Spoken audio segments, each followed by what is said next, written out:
I can't remember if it's Katrina or I took that photo when we were on long service leave. Me, I'll That take was credit. you. We were in Garmisch-Partenkirchen in the southern end of Bayern, or more commonly known as Bavaria. And it was a magnificent place, but last couple of days it rained and it rained and it rained and it rained, and we were out on an 8-hour walk and it rained for the whole 8 hours. And I thought, if it gets any wetter, I'll just shrivel up by looking at a cloud. And I thought, how can they survive with this much rain? But it just ran off the countryside. It was astonishing. And it was like that every day. Yeah, it was like that. It rains nearly like that every day. So they must get meters and meters of rain every year. And I think I'm used to getting 25 mils a year. So let us pray. May the things we think, the things we say, and the things we do be always acceptable in your sight, Lord, our hope and future. Amen. Well, you remember a couple of weeks ago when we were preaching through Genesis 5, there was a guy called Lamech, and he had a baby boy whom he named Noah, whose name meant relief. And Noah would bring relief from our work and from the toil of our hands. Well, that relief that he prophesied came to look something very different as the story of the world played out. After 120 years of preaching repentance to a world that just would not turn back to its Creator, would not turn away from violence and warfare, relief finally came to the earth when human civilization was washed away by a God-sent planetary cataclysm. In chapter 8 of Genesis, which we had to skip over for the sake of fitting everything in before Easter, go home and read it later, the Creator's designated survivor, Noah, along with his immediate family and breeding pairs of every terrestrial and avian species, disembarked into a world utterly devastated and transformed. Their home, their streets, their neighbourhoods, their highways, their shops, their towns and villages and cities, stripped away, deleted, gone. Every animal on the planet not in the ark, deleted, gone, like they never existed. Every human being they had ever known, from peasants to presidents, millions, perhaps billions of people by that stage, gone, all gone. Instead of a relatively gentle landscape before them and a mild climate, they landed on top of a gigantic mountain range, the mountains of Ararat. And they stepped out onto a completely different planet with a completely different climate of extremes. And they stepped out, they disembarked into an empty world. Only 8 people survived the awesome power of God by his mercy and grace alone. Up until the flood, humanity had never even seen a dark cloud. They didn't know what rain was. Just like Katrina and I didn't know what real rain was until we went overseas. Then they experienced 40 days of the most ferocious downpour in the history of the world, before or since. On top of that, they had 150 days on the open ocean, on Waterworld. For the rest of their lives, every time they saw a cloud, let alone felt a spit of rain, or they were out in a shower or a storm, they'd probably wind up in the fetal position on the ground experiencing a PTSD meltdown. So disembarking on Ararat, where does that leave the traumatised survivors? Even though this is a hard reboot of reality, God acknowledges, sadly, that people just aren't going to change. Sin will relentlessly pull us down into evil as surely as gravity pulls us down towards the earth. So it guarantees the continuation of the regular cycles of the earth. We can bank on that. But humanity is back to square one. Be fruitful and multiply and fill the earth, he says, just as he said to the first human couple, Adam and Eve. God reassures them that despite being pulled down by evil, though, we are still made in his image. There is nothing we can do to destroy that within us. We still belong to him. We're still his kids. We still resemble him in some way. But God changes his one implicit rule of no killing of any creature. The soil would no longer yield its riches for complete nutrition as it did in that first age. So in the lean years after the flood, while regrowth occurred, those vegetarians were going to have to start eating meat to survive. They were going from hummus to hamburgers. I don't think that's so bad, but for them it would be extraordinarily confronting to kill and eat to survive. So anything that moved was now fair game to snack on. Although in fairness to the animal world, God gives them a fighting chance. He creates in them a fearfulness of humanity that didn't exist before. You know, before the flood, humanity and creatures peacefully coexisted, but now they were going to run away from us so that at least they would have a fighting chance at tucker time. The main message, though, in chapter 9, that the Lord repeats to these 8 deeply traumatised survivors, his final word to them at the end of it all is that this will never happen again. And so Karen can be reassured when she thinks, gosh, is it going to be a flood now? Well, it might be a flood locally, but it won't wipe out the earth. They are given a very visible and unmistakable sign that's instantly recognisable, what we call the rainbow. It's like God is saying, rain was my weapon of warfare, now I'm hanging up my war bow. Although the people of New South Wales may not feel like that today. The Hebrew word that we translate as rainbow isn't actually rainbow, it's bow, it's war bow. Now I'm making my war bow, my weapon of war, into a piece of installation art, a symbol of peace between me and you. God makes this deal not just with Noah, but with his descendants, with us, and with every other living creature that draws breath. I won't wipe out the planet ever again. I will look to the bow. I will remember. I will show you mercy and grace. God does it all. All we need to do is look to the sign, trust him, and receive comfort and grace.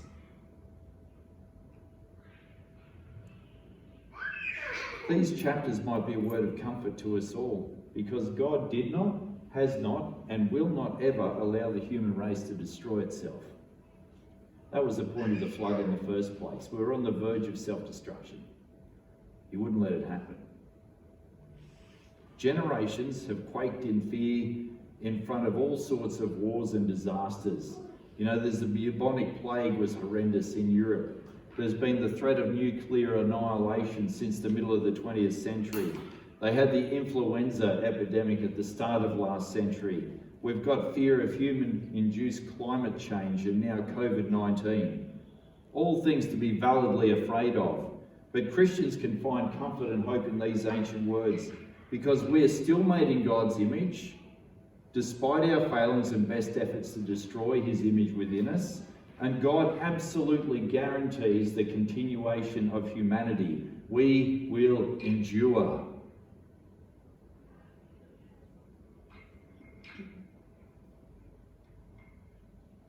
Now, if you've got the slightest bit of curiosity, you probably have thought sometimes, whatever happened to those first people? Because we've got fossils of other giant animals and fossils of other things, bits of marine life and bits of plant life and this and that. But you know what? Human beings, when they're frightened for their lives, are pretty good at swimming and they're pretty good at floating. until they die and stew up and disappear. But a lot of them wound up in this. All the organic material of the world before, people and plants and all the rest, the other animals, all wound up as this stuff: coal, natural gas, and oil. Their remains and the remains of the world around them are the foundation of our civilization as we know it today. Every time we switch on a light, we've burnt some coal. Every time we light a barbecue in our backyard, we're burning the remains of those former people. Every time we service our car, fill it up with fuel and take it for a drive, we're burning human remains. Every time we pick up a plastic cup or a styrofoam cup, every time we say, where are the plastic straws? You know, I hate the paper straws, where are the plastic straws? We're licking dead people. We are licking human remains. All of our plastic consumer products are mostly made from natural gas as the seed material. It used to be oil, apparently now it's natural gas. Although we are getting better and starting to leave those things behind. This world that we rely so heavily on was destroyed because of its violence and its addiction to warfare. The use of their remains chokes our cities so badly in places like Beijing and New Delhi that people choke out and die and they can't see their neighbour. Plastics choke out animal life. How much fishing line has killed fish and birds? There's a gigantic island of plastic floating out in the middle of the Pacific that's collected from all our waste. No one knows what to do with it. Microplastics have entered our food chain from top to bottom. You know, you throw out a straw, you throw out a cigarette butt, all that's plastic, all of it breaks down into smaller and smaller particles, but it never completely disintegrates. And microplastics, the remains of an evil dead world, now have poisoned the food chain from top to bottom. So right now, all of us have plastic in us, the remains of a dead world. Every time we get dressed, even in this fine robe that Bishop Andrew gave me, most of us are putting on polyester materials. They're derived from this stuff.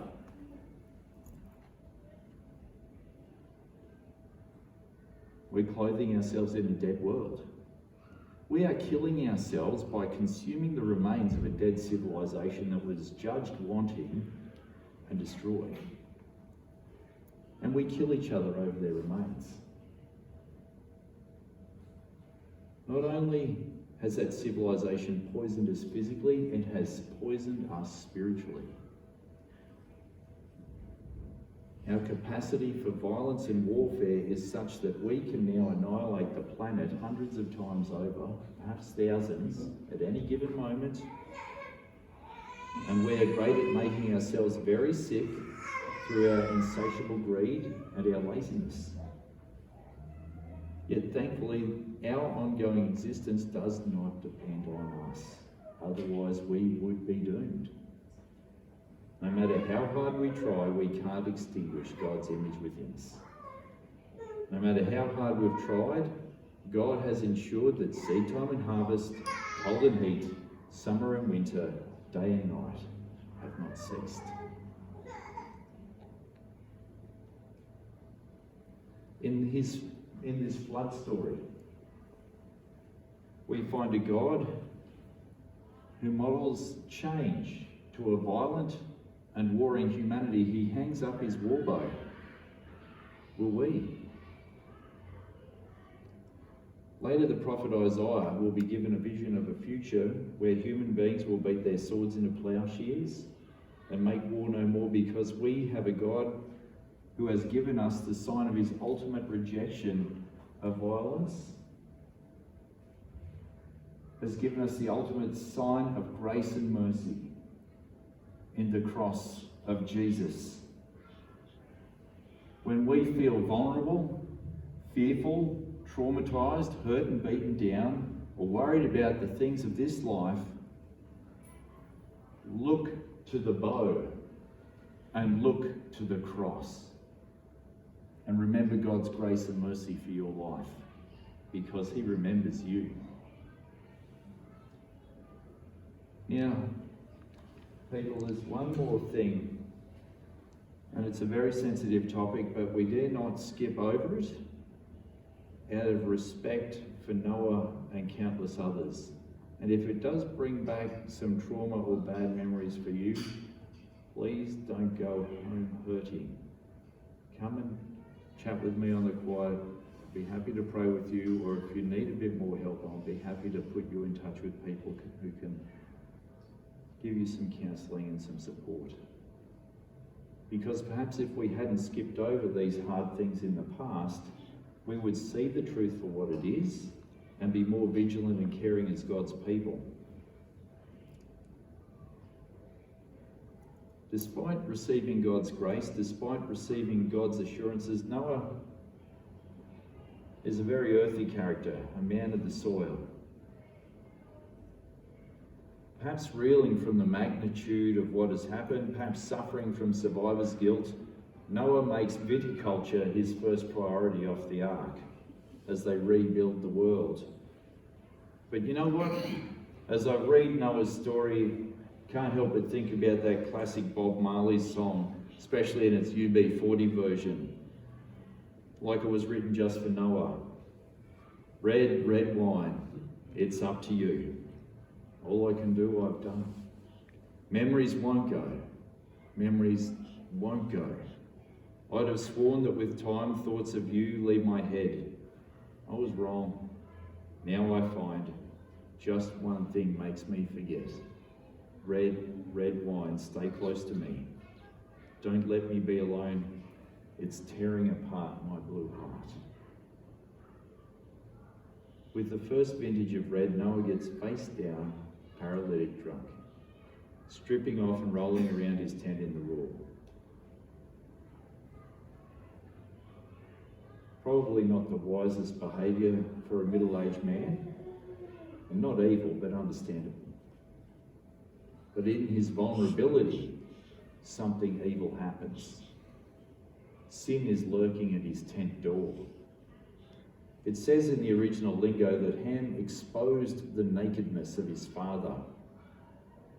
In the scriptures, exposing the nakedness of someone is one of a number of euphemisms, figures of speech, used to name sex.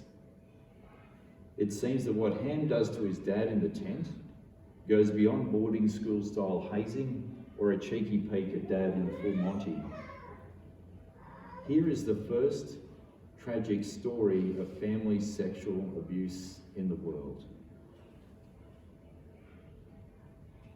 And Ham is sick enough to brag about it to his brothers outside, like he's the big man on the block now, like he's done something good that's worthy of a slap on the back.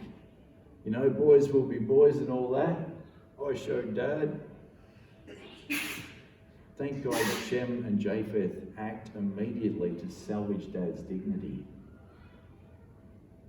Just imagine the trauma that this man has had, surviving one of, if not the most devastating event in human history,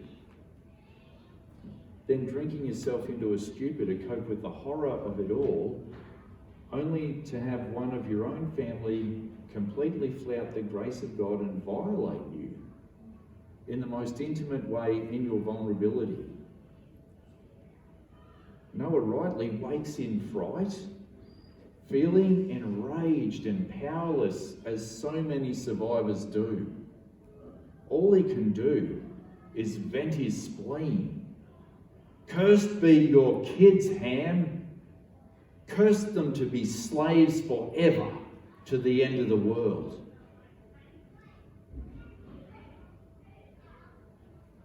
Noah's experience is sorrowfully echoed down to this day in those elderly folks, used and abused either at home or in care. And we've had a national investigation into these matters by a Royal Commission. Used and abused at home or in care by a predatory family or staff. Noah's experience is sorrowfully echoed most often, though, in that of powerless children and of young women, like our courageous Australian of the Year, Grace Tame, and the gutsy Brittany Higgins, who is trying to bring Parliament to account. But they are just two of countless others in our society and around the world. For a long time, our society has had an extraordinarily evil habit of blaming the vulnerable person. It's their fault. They should have known better. They were asking for it, acting like that. They should have taken precautions. We victim blame and we victim shame. When someone is traumatised, when someone is perhaps drunk, when someone is vulnerable, it's our responsibility to protect them, to show care and respect, and to restore their dignity. It's our job also to listen to the survivors of abuse, to hear their story as Shem and Japheth did. And it's our job to give them a safe space to tell their story, not just to skip over them or to tune these stories out because it makes us uncomfortable, whether it's in church or out there in society. Noah felt cared for by his two oldest sons, and that's reflected in the blessing that he prays over them in the end. May you know God's goodness forever, throughout all generations.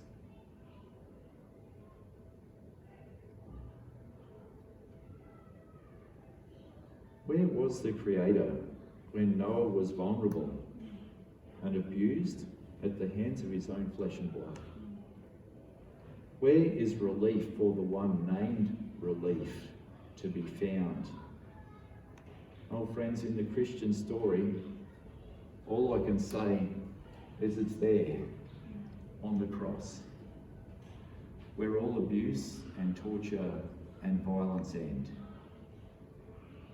in the death of Jesus. Where was the Creator when Noah was alone in the tent and vulnerable? There on the cross, as Noah's descendant, as Noah's son, the Creator made flesh, cries out, "It is finished."